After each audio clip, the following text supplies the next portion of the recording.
I'm having a little bit of an issue here, too. I'm just a little confused. First, you talked the politics that are going on, and we've had that discussion. I won't go down that road. Please. But you said there's a road that's going to come if this doesn't get passed. What road's that? No, I'm hopeful that Councillor Long, I think I've said what I think based upon the things that I've observed. And, I'm interested to hear what else comes out this evening. You represent the Chamber of Commerce, all the small businesses in the city of Fall River. If one of these individuals came down here today, the next week, went out and bought a little shopping plaza, okay, and put a couple things in there, and said, you know something, I would really like a liquor license here. Would you be here tonight? Representing that person for a $200,000 shopping mall to get him his liquor license? Would you be here? I already said earlier in my testimony that you're dealing with a somewhat unique set of circumstances here, as what has been discussed in legal terms, a totality of the circumstances type scenario. You're balancing the integrity of the project, what it's doing for your community, what it's going to do for employment, what it's going to do to attract tax dollars into your community, and balance that out with the impacts to existing entities in your city. These arguments, these balancing tests are done by communities every single day. We did the exact same balancing test with Amazon. We did the exact same balancing test with many different groups that are in this community. And it's all the today. positive aspects. We did the same thing with Brown Fine Food. We did the same thing with Matuk. But, and I get that. How about the negative impacts? Have you looked at those?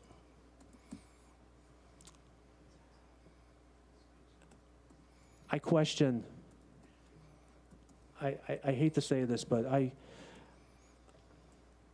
with the amount of people who are going to be coming into, look, the same argument, it's interesting that you asked this argument because the same argument was presented to me by a New York Times reporter about how this community could have ever opened the door for Amazon to come into its community.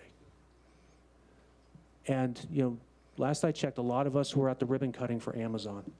So that balancing test weighed in the best interests of Fall River. I'm just asking questions. I know, and I'm answering. No, I asked you, have you done any negative impacts? I have not. You have not, you've done none I have not. for this project. No, I'm here advocating on behalf of a chamber member. Okay, so we're talking about a 20,000 square foot liquor license. Is that going to be just a little mom and pop operation, or is that going to be a discount liquor store? Under that argument, I have the floor. I'm asking the I know, question. but I under can that finish my argument, question. I'll finish my under question, that then I'll argument, listen you to don't you want answer. Brown Fine Food in this city. Under if that you could just argument, let you the don't want council- Phillips Light O'Leary in this city. Under that argument, you don't want Excuse Matuk me. in this city. Under that argument, but that's Mr. Mellion, if you could just allow the council to ask the Yes. question, please. Thank you. Councilor C5. It's a simple question. I don't want to, Blount Fights Food, fine. Amazon, fine. I get that. I'm asking you on this issue, a 20,000 square foot discount liquor store.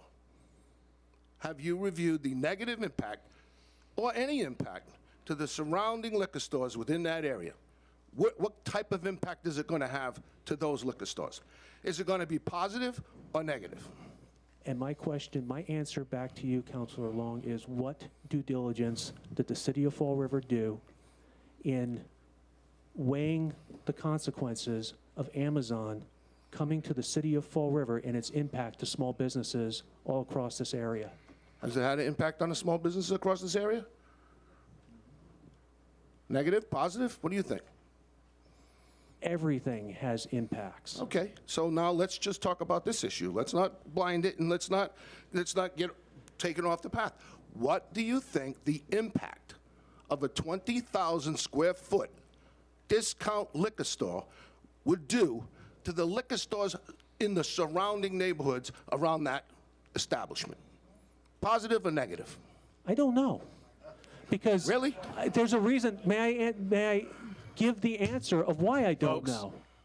Because Mr. the Mellion, demographics Mr. of the Mellion, South Mr. Mellion, End, if I could just quickly, please. I'm trying to answer the question in this manner. The I demographics understand. of the South Mr. End Mellion, are just give me changing. 1 second, please. Just 1 second, all right? I just need to get order of the council. That's it, okay?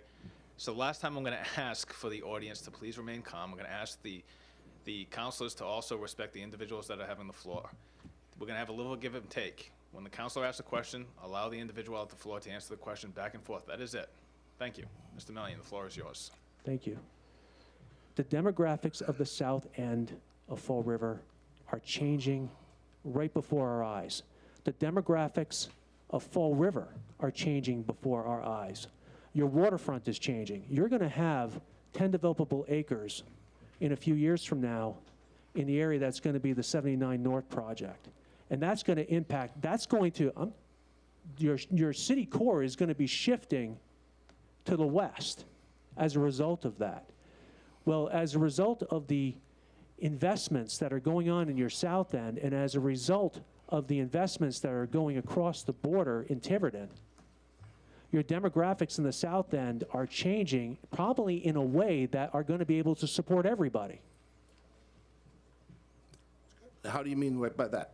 So that the small businessmen will be able to sell their businesses and go to work for these large corporations? No, I think that you're going to have the population to support all those businesses. Where are they going to work? They're going to be small businesses? They're going to work the type at of the businesses casino. that the Chamber of Commerce represents? They're going to, the casino is going to be 1,000 jobs. Southcoast Marketplace is going to be 1,000 jobs. Amazon was supposed to be 500 jobs. That is now 2,200 jobs. And I understand What that. we had in the industrial park used to be about 4,000 jobs, which is now 6,000 jobs. Your demographics are changing in this city. And I absolutely agree. And you know what? For We're the doing good. all the market rate housing and all that stuff, and I hope it does change. And I hope the income levels go up. But we're talking about a very specific situation here, okay? A 20,000 square foot discount liquor store. And I'm looking at it saying, hey, I voted for all the different things on the waterfront. I watched a very good friend of mine basically go out of business in a chicken store right there on Brightman Street. Okay? Went out of business because of the project. Okay? It happens. I understand that. But all I'm saying in this case, convince me as to why, okay, I should support a 20,000 square foot discount liquor store, okay, and why I should overlook the negative impacts because the positives are so much heavier than the negatives, because I don't see it. I just don't see it, okay? These people have lifetime investments in this city, and I want to see this city move forward. I absolutely do, and I will support it in any way possible. But in this situation, I need to be convinced as to why I should support this in opposition to our state regulation, in opposition to all the other pieces that are in play. And then I say, what happens to the small guy? Would you be here fighting for him for a liquor license? I know the answer to that too, because it's rhetorical. The answer is no. And all I'm saying is why? Okay? I'm not in support of this, and that's the reason I'm not in support of this. Okay? While I understand the demographics are going to change, and I understand with that demographic change, people are going to be impacted both positively and negatively. I don't see this liquor store, okay, being the linchpin for the South Coast Marketplace. I think maybe eventually, somewhere down the road, they'll come up with a deal with another liquor license and a liquor store will end up being there. I almost can guarantee it. Okay? But that doesn't mean they're going to get it painlessly and they're going to get it just efficiently and be able to say, we don't need you. You say politics. Why do they turn these guys away? Why do they say, we're not going to talk to you anymore? The fix is in? Not in my book. I'm not supporting this, so I'll yield with that.